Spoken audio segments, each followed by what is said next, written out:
तो हमारी कहानी की शुरुआत यहाँ पर एक ढलते हुए सूरज के साथ होती है। यहाँ पर हम देखते हैं कि सबको मौसम बहुत सुहाना लगता है, पर इस छोटे से गांव में ऐसा बिल्कुल नहीं है, क्योंकि यहाँ पर इस गांव में डर का माहौल होता है। अब डर का माहौल क्यों होता है वो कहानी में आगे जाकर पता चलेगा। जहाँ पर हम देखते हैं कि जो गाँव के लोग होते हैं वो काफी ज्यादा हड़बड़ी में सामान को यहाँ से वहाँ शिफ्ट करते हैं। जहाँ पर वो एक दूसरे को कहते हैं कि जल्दी से सामान को अंदर लेके चलो और अपना अपना दरवाजा बंद कर लेना रात होने से पहले। और सबके चेहरों पे एक डर का माहौल होता है। हम देखते हैं कि एक किसान का बच्चा भी इनमें शामिल होता है, जहाँ पर उसका पिता उसे कहता है कि अंधेरा होने से पहले उन जो चिकन्स है और वो पिग्स है उन्हें अंदर कर देना, ताकि वो राक्षस उन्हें आकर खा ना सके। अब इस राक्षस का क्या कहानी है वो भी आगे जाकर पता लगेगा, और ये राक्षस है क्या वो भी आपको पता चलेगा जल्द ही। जहाँ पर हम देखते हैं कि ये बाप बेटा अब वहाँ से जा रहे होते हैं, जहाँ पर एक झोपड़े में देखते हैं कि काफी ज्यादा सन्नाटा होता है, जहाँ पर उसका बाप इन चीजों पे गौर ना करते हुए वहाँ से चला जाता है। और खैर हम देखते हैं कि इस झोपड़े के अंदर होता है एक बहुत पुराना ओल्ड ब्लैक स्नेक, जिसे लोग इसे प्यार से यही कहते हैं। खैर प्यार से तो क्या ही, स्नेक है। खैर ये जो सांप होता है ये इतना ज्यादा इंटेलिजेंट होता है, ये मन में ही कह रहा होता है कि मुझे तो याद नहीं कि मैं ओल्ड हूँ। खैर ब्लैक तो मैं हूँ और स्नेक भी हूँ। और हम देखते हैं कि इस सांप ने अपने शिकंजे में पकड़ा होता है एक आदमी को, और ये उसे अंदर ही अंदर हड्डियों में चूरमा बनाता जाता है ताकि वो उसे जिंदा निकाल सके। और ये सांप खुद से ही कहता है कि ना तो मैं ओल्ड हूँ ना ही मैं ब्लैक हूँ, हाँ मैं ना ही स्कैरी हूँ, पता नहीं लोग मुझे ऐसा क्यों कहते हैं। और हम देखते हैं कि ये स्नेक काफी ज्यादा खतरनाक होता है और ये काफी ज्यादा बड़ा भी होता है, एक नॉर्मल एवरेज स्किन के साइज के मुकाबले। और ये जो सांप होता है ये थोड़ी सी अपनी बैक स्टोरी बताता है। हाँ, एक सांप अपनी बैक स्टोरी बताता है, अजीब है काफी। खैर ये बताता है कि कुछ दिन पहले ये दो आदमी आए थे, दो पर हमें तो एक ही दिखाई दिया था। खैर ये कहता है कि एक आदमी आकर भगवान के सामने भीख मांगता है रो रो कर कि हे भगवान उस शैतानी सांप को हमारे लिए मार दीजिए, आप हमारे देवता है फलाना ढिमकाना और पता नहीं क्या क्या, और इतना जोर जोर से चिल्लाता है कि आपको क्या ही बताऊं। और उस भगवान की जो कि एक मूर्ति है उसके सामने हाथ फैलाने लग जाता है। और इस स्नेक को लगता है कि ये आदमी काफी ज्यादा दुखी हो चुका था अपनी जिंदगी से, तो इसने उसके बेचारे की जिंदगी ही ले ली ताकि ये बेचारा तकलीफ में ना रहे, और इसी मेंटालिटी के साथ ये उसे खा चुका था। अब इस बंदे का राजमे का हाजमा बनाने के बाद में एक आदमी ने इसकी पतंजलि की बूटी देख ली होती है, मेरा मतलब इसे खाते हुए देख लिया होता है, जिसके बाद में ये अपना उसे स्नेक को मारने के लिए आगे आता है और भगवान के पता नहीं कौन से कीर्तन मुंह में बोलता बोलता उसके सामने फाइट के लिए पहुंच जाता है। और ये भी काफी ज्यादा टेंशन में लग रहा था उसके थोबड़े की लुक से। खैर इसकी तो उम्र ही अब क्या रह गई थी, तो इसे ये करने में कोई एतराज भी नहीं था। अब हमारा यहाँ पर जो स्नेक है, खैर इसका मैं नाम बताना भूल गया था, इस स्नेक का नाम है स्नेकी। हाँ, स्नेक का स्नेकी ही। वो खैर ये सोचने लग गया था कि ये दो आदमी बहुत तकलीफों में हैं, अब ये उन्हें खाकर उनकी तकलीफों की मुक्ति दे देगा। ये सोचते ही उसे काफी ज्यादा ब्लशिंग होती है और उसके चेहरे पे साफ साफ दिखाई देती है, एक स्नेक के चेहरे पे। और ये सोच भी नहीं पा रहा था कि ये दो लोगों के दुख हरण कर पाएगा। खैर आपको और मेरे को यही लग रहा था कि ये सांप होकर इतना इंटेलिजेंट कैसे है। इसका जवाब हमें ये मिलता है कि ये जो सांप है ये काफी ज्यादा पुराना है और इसे काफी बुद्धिमान लोगों से आशीर्वाद मिला है, जिनमें अपना न्यूटन बाबा भी है। देखो मुझे नहीं पता कि ये न्यूटन बीच में कहाँ आया और ये अपनी जुबान क्यों निकाल रहा है, जो कि एक सांप से भी खतरनाक है। खैर आगे बढ़ते स्टोरी में। अब जिनके आशीर्वाद के कारण ये काफी ज्यादा कुछ चीजें सीख चुका था एक नॉर्मल ऑर्डिनरी सांप के मुकाबले। पर चाहे इंटेलिजेंट जितना मर्जी हो, है तो एक सांप ही। तो इसके पीछे काफी सारे स्नेक हंटर्स पीछे पड़े हुए थे ताकि ये इसकी भुजी पाव बना सके और इसे भाई बाकी स्नेक्स की तरह अपनी चाइना डिश में मिलाकर खा सके। पर इसके पास है कुछ शक्तियाँ, क्योंकि ये एक ऑर्डिनरी सांप बिल्कुल नहीं है। तो इन शक्तियों का इस्तेमाल करते हुए इसने जितने भी हंटर्स थे उनकी पपड़ी बनाकर अपने सुमड़ी की तुमड़ी, मेरा मतलब अपने पेट में जगह दे दी, आश्रय दे दिया। और हाँ, ऐसा नहीं है कि ये जो ह्यूमंस थे ये कमजोर थे, काफी ज्यादा स्ट्रॉन्ग थे, ये खुद हमारे स्नेकी भाई ने कहा है। अब जिन ह्यूमन से लड़ने के बाद में जो हमारा स्नेकी है उसे ये चीज पता चल चुकी थी कि जो कल्टीवेटर्स होते हैं ये काफी ज्यादा स्ट्रॉन्ग होते हैं। जैसे कि हमारे स्नेकी भाई ने उनकी जो फाइटिंग स्किल है उन्हें एब्जॉर्व किया, वो कैसे बुद्धिमान होते हैं, अपने खुद को इस्टेब्लिश करते हैं, उसे भी एब्जॉर्व किया। और उनका फाइटिंग मतलब कि उनकी जो शक्तियों का कोर है वो आखिर है क्या, उसे भी एब्जॉर्व किया। ये सारी चीजें उसे पता लगी इंसानों के बारे में, उनसे लड़कर और उनसे बचते बचते। एक बार तो जब उसकी फाइट हुई थी वो तो किस्मत के साथ ही वो वहां से बच गया था, नहीं तो उसका तो सच में भाई वो हंटर सुमड़ी की तुमड़ी बना देता। और इससे हमारे स्नेकी भाई के दिमाग में एक बात छप चुकी थी कि जो ह्यूमंस कल्टीवेटर होते हैं सच में काफी ज्यादा डरावने होते हैं। यहाँ तक कि हमारा स्नेकी भाई अवेकन्ड है, फिर भी उसका सर्वाइव करना भी काफी हद तक मुश्किल था। अब ये चीजें जो हमारा स्नेकी भाई है याद करते करते इसके पेट में होने लग जाती है गुड़गुड़ और इसे लगने लग जाती है भूख, दो इंसानों को खाने के बाद भी। जिसके बाद में ये सोचता है कि आखिर किया क्या जाए, क्योंकि यहाँ पर जो गांव है वहाँ पर चिकन्स और डक्स को खाकर इसका पेट इतना कुछ खास नहीं भरने वाला था। तो हमारा स्नेकी भाई थोड़ी सी दिमाग की बत्तियां लगाता है और अपने साइज को रिड्यूस, मेरा मतलब छोटा कर लेता है, ताकि उसे कोई भी जल्दी से पकड़ ना पाए। और वो इसके बाद में निकल जाता है कुछ पिग्स को खाने के लिए किसी क्लैन में, अब मुझे उसका क्लैन का नाम याद नहीं। पर हमारा स्नेकी भाई जाने से पहले दीवार पर देखता है कि इंसानों के खुद के आपस में नाम होते हैं जिनसे वो जाने जाते हैं। हमारा स्नेकी भाई से काफी ज्यादा इंस्पायर हो जाता है और वो सोचता है कि चलो भाई अपना भी नाम होना चाहिए, भाई अपनी भी एक पर्सनैलिटी होनी चाहिए। तो हमारा स्नेकी भाई सोचता है कि खैर लोग तो मुझे वैसे ब्लैक ओल्ड स्नेक बुलाते हैं, पर ना तो मैं ओल्ड हूँ ना मैं इतना कुछ ज्यादा ही ब्लैक हूँ, हाँ स्नेक जरूर हूँ। तो इसलिए उसने खुद का नाम रख दिया स्नेकी, जो कि मैंने आपको पहले ही बता दिया था। जिसके बाद में हमारा स्नेकी भाई छोटे से गांव में पहुंच जाता है पिग्स का शिकार करने के लिए, जहां पर हमारा स्नेकी भाई साइज को वापस से बड़ा करते हुए पिग्स पे हमला कर देता है और कहता है कि पपलू टपलू चपलू मैंने तुम सबको ढूंढ लिया है मेरे पेट में जगह देने के लिए।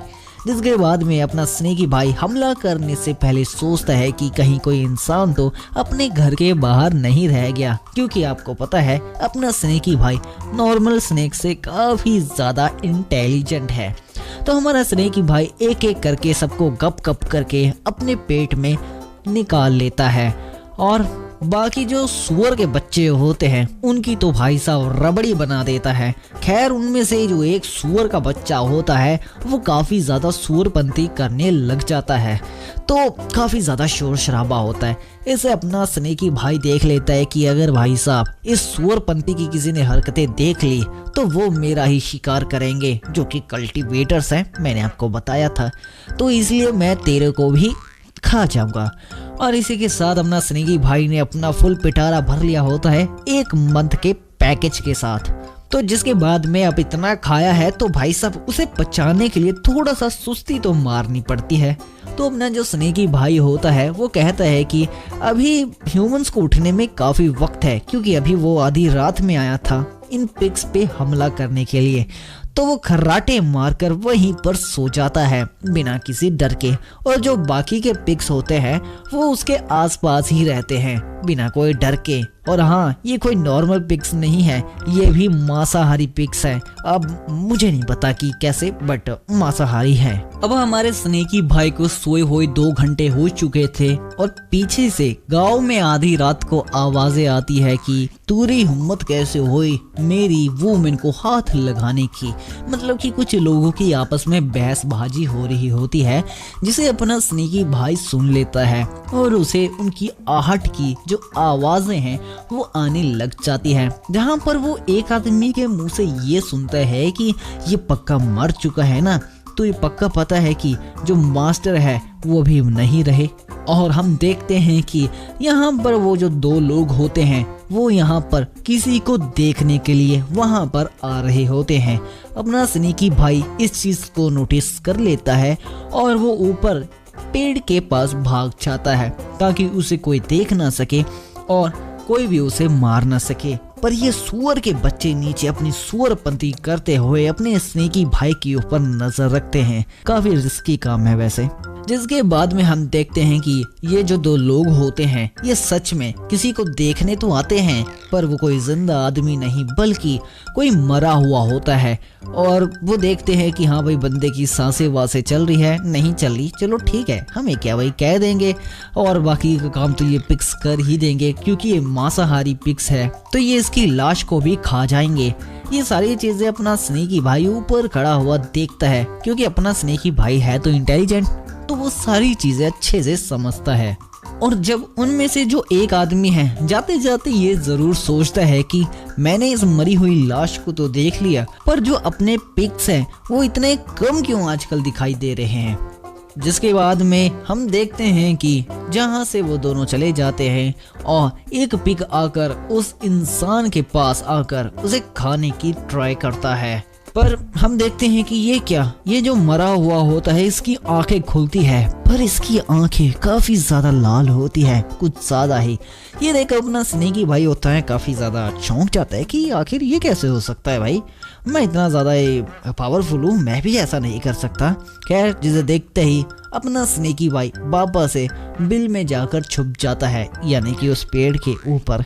और ये जिंदा आदमी खड़े होते ही कहता है, जोर जोर से हंसने लग जाता है और कहता है कि फाइनली मैं इमोर्टल बन गया और मैंने रिकॉग्निशन हासिल कर ली है, मतलब कि दोबारा से जिंदा हो चुका हूँ। और ये खुद को एक इमोर्टल भी कह रहा होता है। जहाँ पर ये जो इमोर्टल होता है वो कहता है कि ये जिस भी आदमी की बॉडी थी इसका जो कोर है वो टोटली डिस्ट्रॉय हो चुका है। इसका मतलब अब जो वो आदमी है जो इसकी बॉडी में पहले से था वो इस बॉडी को अब कंट्रोल नहीं कर सकता क्योंकि उसका कोर ही खत्म हो चुका है। और वो कहता है कि कोई बात नहीं, मैं तेरी शरीर का बदला जरूर लूंगा। और काफी ज्यादा खतरनाक हंसी हंसता है। अपना स्नेकी भाई भी सोचता है कि आखिर ये पागल इंसान किससे बातें कर रहा है। अब यहाँ पर वो अपना कुछ जादू तंत्र मंत्र करने वाला होता है। अपना स्नेकी भाई काफी डर जाता है कि कहीं वो उसे देख ना ले, क्योंकि अपना स्नेकी भाई को अभी तक नहीं पता होता कि ये कोई इमोर्टल है।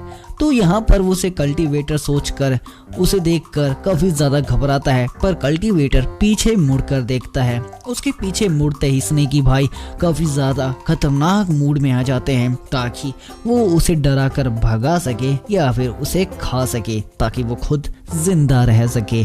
अब हम देखते हैं कि जो कल्टीवेटर होता है वो उसकी तरफ काफी ज्यादा थकी हुई आंखों के साथ देखता है और कहता है कि एक स्नेक, पर अपना स्नेकी भाई को तो ये भाई साहब इमोर्टल नहीं बल्कि एक कल्टीवेटर ही लग रहा होता है, क्योंकि उसे पता नहीं कि ये कोई इमोर्टल है।